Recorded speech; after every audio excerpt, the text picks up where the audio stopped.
Assalamualaikum warahmatullahi wabarakatuh. Salam sejahtera buat kita semua. Hari ini tepatnya di siang jam 1 kita melaksanakan praktek mata kuliah reproduksi ternak. Dan alhamdulillah kita akan hari ini membedah ayam dan telur. Seperti apa kegiatan praktek kami PPK kelas 3A. Mari ikut kegiatan kami selanjutnya. Halo, assalamualaikum warahmatullahi wabarakatuh. Ikuti keseruan kami bersama rekan-rekan itu melakukan praktek.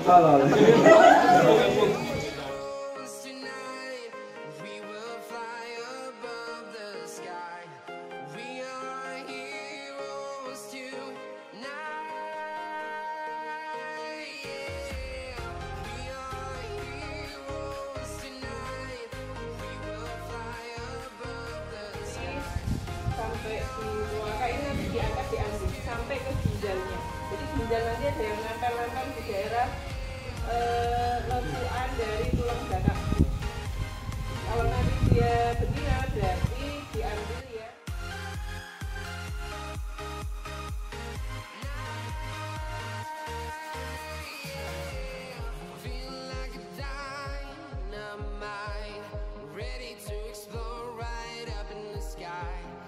Hai guys, kali ini kita dari PPK melakukan reproduksi ayam betina dan ayam jantan untuk mengetahui alat reproduksinya. Warahmatullahi wabarakatuh. Mari kita simak cara penyembelihan ayam.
Town, from London to Taiwan, I've been all around the globe. Banyak folikel. Perkembangan folikel itu dimulai dari kecil-kecil seperti ini. Nah, ini ya. Ini ketika diosis menetas itu dia sudah dibekali sama Tuhan Yang Maha Kuasa itu dengan sekian ribu folikel kecil-kecil seperti ini. Ini yang nanti akan jadi telur sepanjang hidupnya. Jadi setelah menetas dia tidak akan mungkin bertambah jumlah folikelnya. Tetapi kalau berkurang mungkin karena dia ada seleksi ya. Jadi selama hidupnya meskipun ada di sini ada 3.000 folikel kalau dihitung, tapi tidak akan jadi 3.000 telur karena yang akan terseleksi berkembang menjadi folikel itu terpilih seperti ini. Perkembangan folikel diawali dari setelah yang kecil-kecil sekali ini, kemudian menjadi folikel yang putih dan kecil. Kalian lihat ya ini, kayak apa ya? Anggur. Folikel kecil putih, kemudian dia berkembang agak besar. Dan nggak ada, siapa yang di sini? Sama ya? Ini nih. Kemudian setelah jadi putih-putih dia akan jadi kuning-kuning. Nah, kuning-kuning itu diawali dari yang kecil juga. Folikel yang kuning namanya small yellow folikel. Jadi folikel yang kecil tapi kuning. Setelah itu akan jadi folikel yang kuning dan besar, large ya. Nah, ini yang folikel yang ini Nah, ini akan nanti yang akan jadi berkembang menjadi folikel hierarki. Kalau yang di kelompok tadi ada besar, kecil, kecil gitu, ada 3. Nah, ini kemungkinan ini ada berapa ini? 3, 4, 2. 1. Itu kayak gini. Cuma 2. Tambah 1 bawah pecah ya. Oh 2. Ini berisik. Dapatnya 1 ini. Yang normal 1 ini. Berarti ini kemungkinan dia akan berkembang menjadi 1 telur aja. Jadi setelah bertelur dia akan berhenti. Karena cuma ada 1 folikel calon folikel hierarkinya cuma 1. Kemudian setelah itu dia misalnya ini sudah jadi besar ya, ukuran diameter 10 mm. Kemudian dia akan namanya ovulasi ya. Nah, ovulasi itu nanti di sini ada namanya stigma ya, lapisan tipis tempat ini ya, tempat apa robeknya si folikel. Kemudian setelah itu ditangkap oleh infun dibulung. Dan kemarin masih membayangkan tuh infun dibulung kayak mana corong-corongnya itu. Nah, ternyata adalah seperti ini.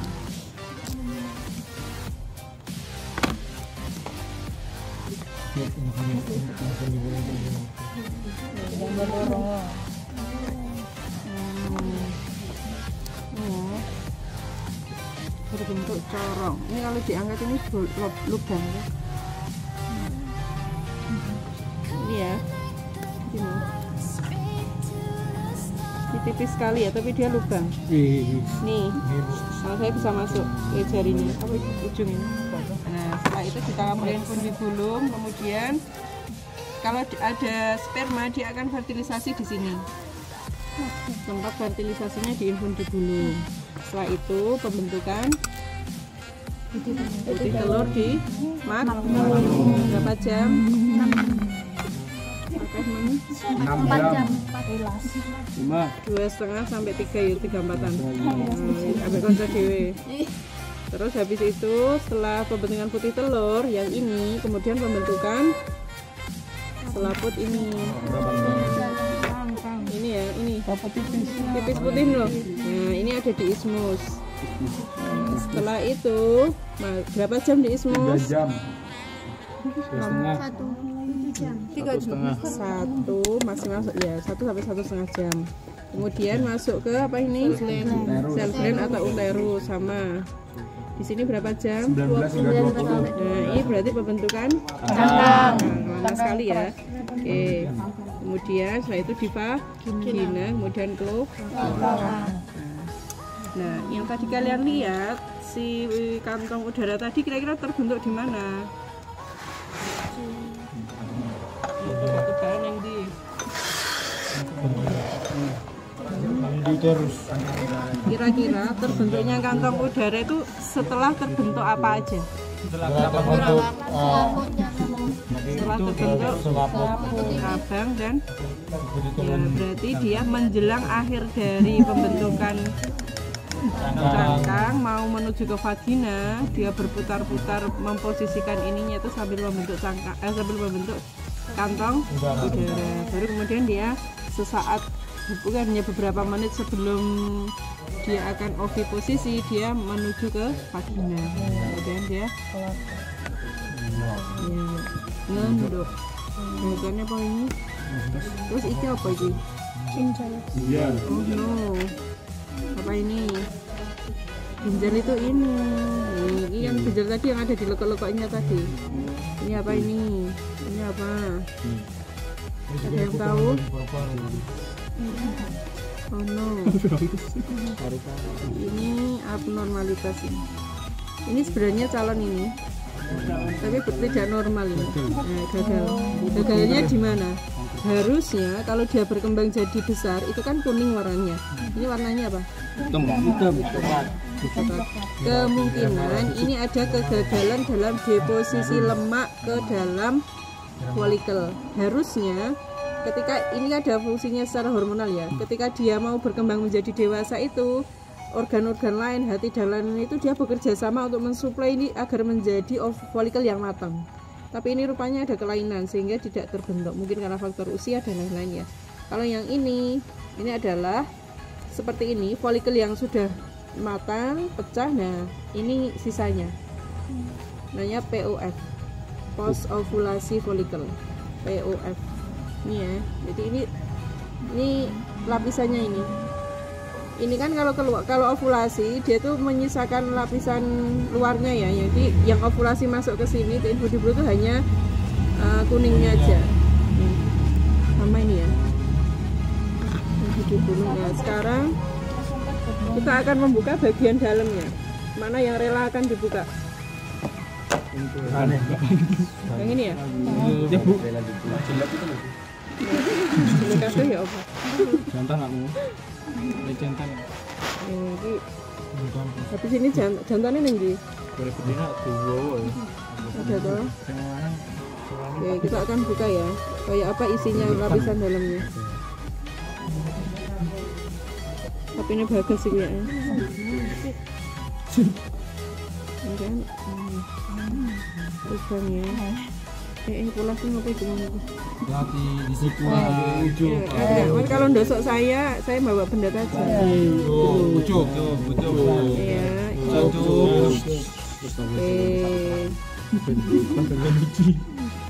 Orang wiji nak orang ngetekno. Bilangnya gitu. Iya, dalamnya seperti ini. Oh, dan gak no lampu tuh. Oh. Bu di upload ikut yang belajar.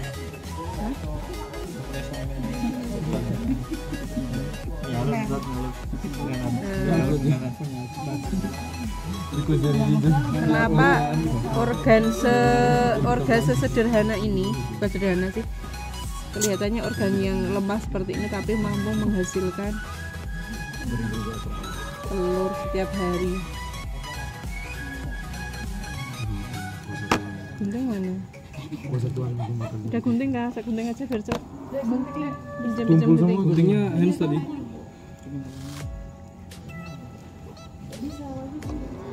Tumpul dah. Dipakai link gunting.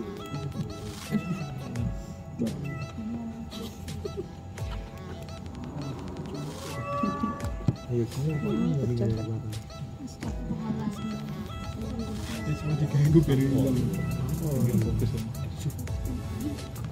ini fundibulum kan cenderung halus ya, karena dia tidak terjadi apa-apa di sini. Sedangkan di magnum dia seperti ini, apa ya? Nah, ini ada kelenjar-kelenjar, dia berfungsi untuk terjadinya akumulasi protein-protein untuk disuplai ke telur. Jadi ini fungsinya kayak garis-garis ini, dia kelenjar untuk mendeposisikan albumin ini ke dalam telur ya. Makanya disebut dengan albumin, protein albuminnya. Kemudian ini batasnya ya, kayak ada garis tipis ya. Nah ini kemudian dia terjadi, ini di sini ismus. Nah ismus ini terjadi pembentukan yang ini, selaput ini. Nah, kemudian di uterus ini ya, kelenjar cangkangnya, kelenjar apanya? Kelenjar di dalam uterusnya seperti ini bentuknya. Baru kemudian vagina. Nah antara vagina dan apa yang namanya? Vagina dan uterus itu terdapat namanya uterovaginal junction. Begini nih, ini batasnya. Ya, antara lapisan kelenjarnya uterus dengan vagina, kita lihat lebih beda atau ini? Nah, ini namanya uterovaginal junction. Di sini tempat sembunyinya spermatozoa. Yang saya cerita, kenapa spermatozoa bisa bertahan hidup sampai 14 hari itu karena ada di sini, karena ada di uterovaginal junction. Kita mulai dari sini ya. Ini yang jantan ya, dia lebih simpel ya. Ini testis, bentuknya seperti kaca. Kemudian epididymis itu hanya yang nempel ini. Nempel di testis. Nempel ini tok, cuma kayak garis nempel ini. Kemudian ini ya, ini apa? Vas deferens ya. Jadi yang besar ini ureter ya. Nah yang kecil ini pokoknya yang nyalurnya ke, kalian lihat kalau dia muaranya dari testis berarti dia vas deferens. Tapi kalau dari ini, dari ginjal berarti dia Nah ini kan ini putih nih ya, putih ini kan dia muaranya ada di muaranya. Asalnya ada di ginjal, jadi dia ureter. Dia akan membawakan air kencing. Yang ini apa ini? Ini bursa fabricius. Ini adalah sistem pertahanan pada ayam yang masih muda. Tapi ini kalau sudah tua dia lama-lama hilang. Ya. Kemudian ini vas deferens, itu yang teorinya dia berkelok-kelok ya. Pada ayam yang masih muda dia tidak berkelok-kelok, dia hanya seperti garis lurus gitu. Ya. Jadi memang ini kalau sudah tua itu biasanya berkelok-kelok putih gitu. Itu lebih simpel. Terus yang ini, oh ini ya? Iya Bu, di kiri kanan itu Bu. Harusnya cuma satu putihnya itu. Yang ini saya cerita ya, apa ini? Nah, ini pembuluh darah yang ada di telur ya. Ini nggak masalah dia, tetap kalau kalian ketemu kayak ini tetap aman. Dia sesuatu yang sangat normal. Meskipun persentasenya kecil ya, karena tadi dia pada saat ovulasi, pada saat di folikel-folikel banyak pembuluh darah. Nah dia ikut dari pas ovulasi itu ikut masuk ke telur dan pembentukan telur. Ini karena sudah pecah di acak-acak. Mau lihat ininya? Ini kalazanya ya. Yang mana Bu? Nih itu ya, yang putih ini kalaza ya. Kalaza itu yang ini. Kalaza itu yang untuk membantu si kuning telur ini agar tidak agar tetap ada posisinya. Ini seimbang ya. Kanan kiri ada. Kalaza ini kanan kiri ada. Dua sisi ada. Gitu. Nah, ini. Nah, ini loh. Ini germinal disc ini yang sebenarnya terjadi pembuahan itu di titik ini.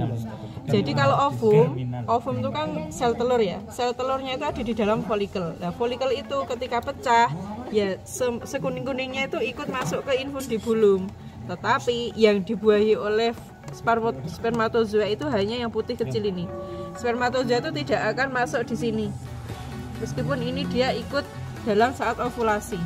Jadi spermatozoa itu hanya akan masuk di sini dan terjadi pembuahannya di sini. Kalau dia nanti fertil di proses penetasan atau di pengeraman alami, dia bagian titik ini yang akan berkembang jadi embrio. Mulai dari selaput embrio dan organ embrio dan lain-lain itu namanya. Nah, istilahnya di ini namanya germinal disc ya. Disc itu lempengan, germinal itu calon bibit lah ya gitu ya. Jadi germinal disc itu ini. Ini mungkin nggak kelihatan.